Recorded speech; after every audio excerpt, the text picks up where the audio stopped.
Hey there, I'm Emily, 28 years old, and I've been married to Mark for the past 3 years. We're expecting our first child, and we live in a cozy little house in a middle-class neighborhood. I used to work as a marketing executive, a job I absolutely loved. It was fast-paced, creative, and challenging, everything I thrived on. But when I got pregnant, Mark and I decided it would be best for me to take a break from work to focus on the pregnancy and get ready for the baby. Mark's been supportive, or at least he says he is.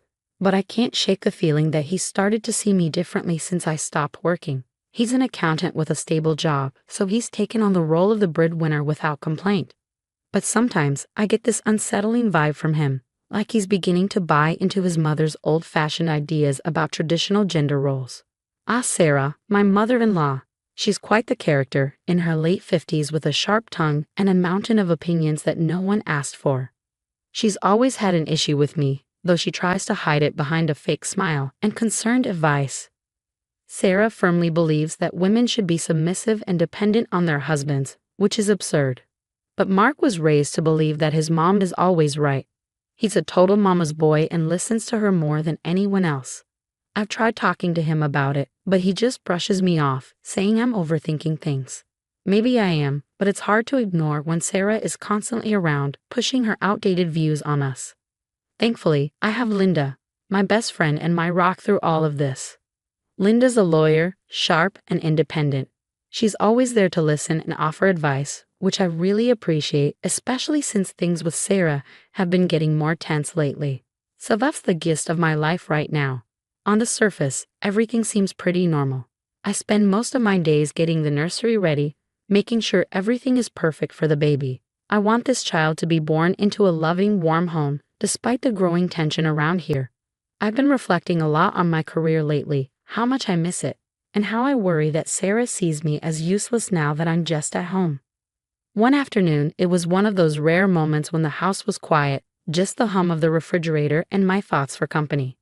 I was folding laundry in the living room, trying to distract myself from the anxiety creeping in about Sarah's upcoming visit. She never announced when she'd show up, but she always had a critique ready. Sure enough, the doorbell rang, and there she was, her eyes scanning the room like she was searching for something to criticize. "You know, Emily, it's a shame to see you like this, just wasting away at home," she said. I tried to keep my voice even. "Sarah, I'm pregnant, not incapacitated, and I'm only taking a break from work." "But you're not contributing, are you?" "My son is the one bringing in all the money. What do you do all day?" I bit back a sharper retort, my hands tightening around a folded shirt. "I'm preparing for your grandchild, Sarah. That's hardly doing nothing." Her scoff felt like a slap. "Preparing? Looks more like you're lounging around. Mark works all day and he just spends his money." Before I could reply, she stormed upstairs. I heard drawers being pulled open and closet doors slamming. My heart raced as I followed her, only to find her tossing my clothes out the window and onto the lawn below. "My son's the breadwinner. You're useless," she yelled, throwing out another handful of my belongings. I stood there, speechless and shaking, as she stormed past me, her mission complete. The door slammed shut behind her, leaving a ringing silence. Mark came home to find my clothes scattered across the grass. I was still trying to process everything, struggling to find the words to explain, when he walked up, his face drawn into a frown. "Emily, why is all your stuff outside?" he asked. "Your mother," I managed to say, my voice choked. "She thinks I'm useless." Mark sighed, the sound deep and weary. "Look, Emily, Mom can be a bit much. But you have to admit, you've been home a lot. Maybe try to see things from her perspective," Mark said. The hurt his words caused was like nothing I felt before. "From her perspective?" "Mark, she threw my clothes outside. How is that acceptable?" He was already shaking his head, ready to dismiss the gravity of it all. "She's stressed too. We need to be understanding." Understanding. The word echoed mockingly in my mind as he went to pick up my clothes. His actions more of an apology for his mother than support for me. Later, I called Linda, the tears I'd held back now free to fall. She threw my things out, Linda in front of everyone. And Mark he just took her side. Linda's voice was a fierce comfort. "Emily, this is not okay. You know that, right? You can't let her or Mark keep treating you this way." "What can I do? He's my husband." "And she's harassing you, Emily. This could have legal consequences for her. Harassment. Emily, remember that. Her words planted something within me, a small seed of resolve. I wiped my tears, my heart steadying. You're right. I need to do something. I can't live like this. Document everything, Linda advised. Texts, incidents, anything. It's not just for a potential case. You need to show Mark how serious this is. As we hung up, a plan began to form. Maybe Mark couldn't see the toxicity because he'd lived with it all his life. Maybe I needed to expose it, to drag it into the light where he couldn't ignore it. That night, I started writing everything down. Every incident, every cruel word Sarah had ever thrown at me. It was time for a change, and I was going to be the one to make it happen. I didn't know then just how deep the rot had set in or how hard it would be to carve it out. But I knew one thing for certain. I was done being the victim. Things got worse before they got any better. The whispers started small, just quiet murmurs I'd catch as I passed by the neighbors chatting in their yards. But soon those murmurs grew into full-blown rumors, the kind that make you feel like the walls are closing in. I heard from Sarah at Emily's just after Mark's money. She quit her job as soon as she got him to marry her. It's pretty clear she's just a gold digger. Hearing those words flung around so casually about me hurt more than I'd expected, but I wasn't about to let Sarah's poison spread without a fight. I knew I had to act. I needed concrete evidence that could put an end to all this. So I called Linda, and we hashed a plan. I'm going to invite Sarah over for tea. Think I can get her to show her true colors? Record everything. Linda's voice crackled over the phone, all business. We need her to admit her motives. So that's what I did. I set up my phone to record audio and invited Sarah over under the guise of clearing the air. When she arrived, her smile was all teeth and no warmth. I led her into the living room where the tea was already laid out and discreetly hit record on my phone.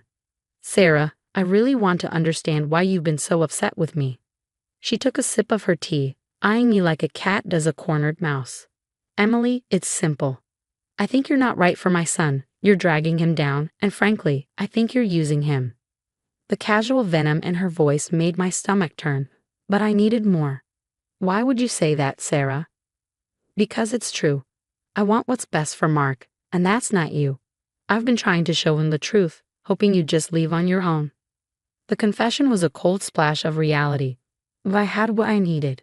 That night, I played the recording for Mark, my heart hammering in my chest. His face paled as his mother's words filled the room, but instead of the support I craved, his next words splintered any trust left between us. Emily, why would you do this? It's like you're trying to manipulate me against my own mother. His accusation was a knife twist I hadn't anticipated. Mark, she admitted to trying to break us up. How can you not see what's happening? He shook his head, lost in his denial. I need some air, he muttered, leaving me alone with the shards of our fractured marriage. It was clear then, he would never stand with me, not really. With a heavy heart, I called Linda back. It's time. I want to file for harassment against Sarah, and I think I need to file for separation from Mark. Are you sure? Her voice was soft, tinged with sadness for me. Yes, it's the only way I can think of to save myself. As I hung up, the weight of my decision settled over me. I was about to change everything. But as I looked around the quiet house, I realized it was already far from the home I had hoped to build. A month later, the courtroom was silent, save for the soft shuffling of papers and the low murmurs of those present. Sitting next to Linda, I felt a mix of nerves and resolve as I watched Sarah across the room, her face set in a stubborn mask. Today, everything would come to light, and I clung to the hope that justice would see me through. Miss Johnson, you may present your evidence. The judge's steady voice echoed slightly in the high-ceilinged room. Linda stood, her presence commanding as she began to lay out the months of harassment, the recorded conversations, the testimonies from neighbors, and even the video of Sarah throwing my belongings out. Each piece of evidence felt like a weight lifting from my shoulders, her toxic words now serving to free me rather than bind me. Ladies and gentlemen, it's clear that Mrs. Walters' actions were deliberate and harmful, aimed at driving my client to a breaking point. Linda's voice was firm, her gaze sweeping the room. We seek a restraining order and damages for the severe emotional distress caused. Sarah's lawyer attempted to paint her as a concerned mother worried about her son's well-being. But the evidence spoke louder than his words. When Sarah took the stand, Her usual confidence seemed to falter under the weight of her own admissions. I just wanted what was best for Mark. Her voice cracked slightly, but I could barely muster sympathy. She glanced at me, a mix of defiance and something else. Fear, perhaps. The judge took less time than I expected to make a decision. The court grants Miss Johnson a restraining order against Mrs. Walters. Furthermore, Mrs. Walters will pay damages for emotional distress. This case is closed. The gavel's fall was like a symphony to my ears. As we left the courthouse, Linda squeezed my shoulder. "You did it, Emily." I could only nod, feeling a chapter of my life closing, a painful but necessary end. The aftermath was swift. Mark's stance, or lack thereof, during the trial didn't go unnoticed. Neighbors who had once been friendly grew cold towards him, and whispers followed him in the streets. He tried to reach out to me one evening, standing awkwardly at my new apartment door. "I'm sorry, Emily. I should have seen it. Can we try again?" His words hung between us, but my heart had hardened to the possibility of us. "No, Mark, it's too late." He nodded, the sadness in his eyes deep, but I turned away, closing the door on what used to be. With Sarah out of the picture and my marriage over, I focused on rebuilding. Linda was my rock, supporting me through the last months of my pregnancy and the move to a new city. I found a new job in marketing again. The excitement of work a welcome return to my life. Balancing motherhood and a career wasn't easy, but I felt whole, my spirit mending. The day I gave birth to my daughter, I held her and felt an overwhelming sense of relief. She was beautiful, perfect, and mine. As I looked down at her tiny face, I promised her a life free from the shadows that had darkened mine. "Welcome to the world, little one. We're going to be just fine." And in that hospital room, holding my daughter, I knew I had not just survived, I had reclaimed my life.